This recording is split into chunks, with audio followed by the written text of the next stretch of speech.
ദീപാവലി ആഘോഷത്തിനിടെ ദുബായിൽ മലയാളി വിദ്യാർത്ഥി കുഴഞ്ഞു വീണ് മരിച്ചു. ചെന്നിത്തല സ്വദേശി വൈഷ്ണവ് കൃഷ്ണകുമാറാണ് മരിച്ചത്. 18 വയസ്സുള്ള വൈഷ്ണവ് ഹൃദയാഘാതം മൂലം മരിച്ചെന്നാണ് പ്രാഥമിക റിപ്പോർട്ട്.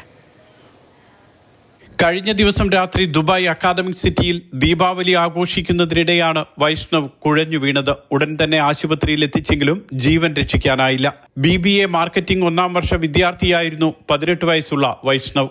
VG കൃഷ്ണകുമാർ, അധ്യാപികയായ വിധു കൃഷ്ണകുമാർ എന്നിവരുടെ മൂത്ത മകൻ. വൃഷ്ടി കൃഷ്ണകുമാറാണ് സഹോദരി.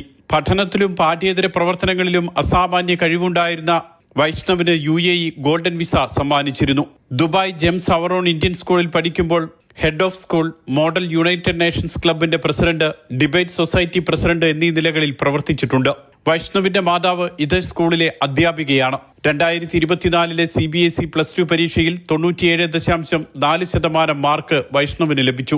മാർക്കറ്റിംഗ്, എന്റർപ്രണർഷിപ്പ് വിഷയങ്ങളിൽ 100-ൽ 100 മാർക്കും ലഭിച്ചിരുന്നു. നിയമ നടപടികൾ പൂർത്തിയാക്കി മൃതദേഹം നാട്ടിലേക്ക് കൊണ്ടുപോകുമെന്ന് ബന്ധുക്കൾ അറിയിച്ചു.